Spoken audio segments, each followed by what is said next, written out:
Meskipun diuji dengan keadaan serba kekurangan, seorang bapa kepada 6 anak tetap cekal menggalas tanggungjawab membesarkan keluarganya, termasuk menjaga 2 anak perempuan yang menghidap masalah kesihatan kronik. Muhammad Amir Zulkarnain Abdullah berkata, kehidupan keluarganya banyak bergantung kepada hasil kerjanya, mengutip barang terpakai termasuk besi buruk dan mengambil upah sebagai pembantu sebuah kilang memproses ayam di Ipoh bagi menampung keperluan harian.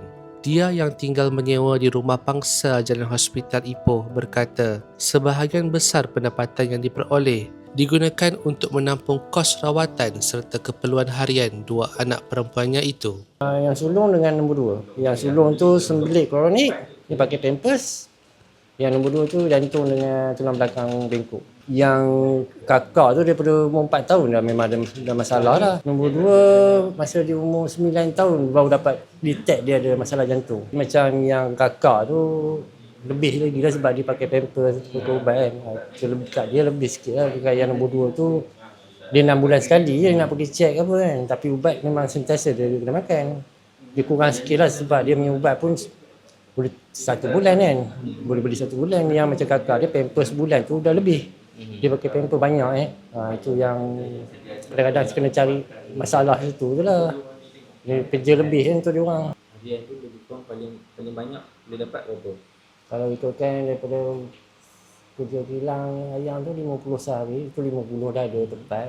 Kalau besi, kalau saya dapat besi, kalau dapat dalam 40 ke 30 tu bagus lah sehari. Kadang-kadang kalau panas macam ni tak larat. Petang pula ada hujan, akan drop lah dalam 20-30 ringgit lah. Maknanya mak pagi dekat pasar ayam lah macam mana?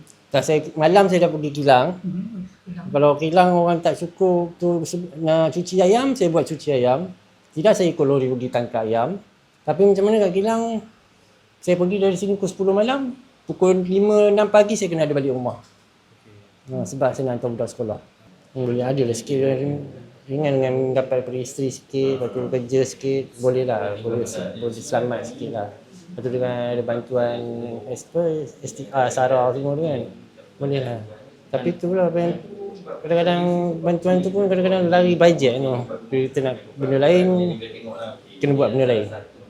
Macam nak bayar kakak punya pampers, lepas tu dan lain tu lah adik pula ada masalah dengan ni buat dia. Itu kadang-kadang kena pening sikit lah, kena kerja lebih sikit lah, itu je. Cari-cari barang lusuh kan. Kadang-kadang nak kerja kilang ayam tu kita pergi 3 kali seminggu lah. Lepas tu balik tu kita kena cari besi lebih lah. Kadang-kadang nak sehari dapat 30 pun kira bagus dah tu. Boleh dapat lauk apa kan. Kalau lebih, kalau dapat 50 sehari besi tu memang bersyukur sangat lah, boleh beli pampers lah. Di mana hari ini kita bertujuan untuk merapatkan ukhuwah daripada semua pembayar zakat dan juga pewakaf, sama ada dalam negeri Perak ataupun pejabat-pejabat yang ada cawangannya dalam negeri Perak. Dan kebanyakan yang kita jemput hari ini adalah mereka yang berpotensi untuk sama ada terus menyumbang kepada zakat negeri Perak ataupun membuat amalan sunat berwakaf bagi projek-projek wakaf yang dilaksanakan oleh Majlis Agama Islam dan Adat Melayu Perak.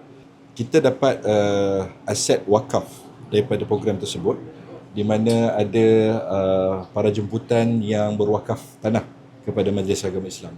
Dan daripada pembayar-pembayar zakat pula, daripada bayaran yang biasa-biasalah, saya rasa tak wajar untuk saya sharekan amount, tetapi 3 atau 4 kali ganda daripada hasil bayaran zakat yang dia pernah bayar.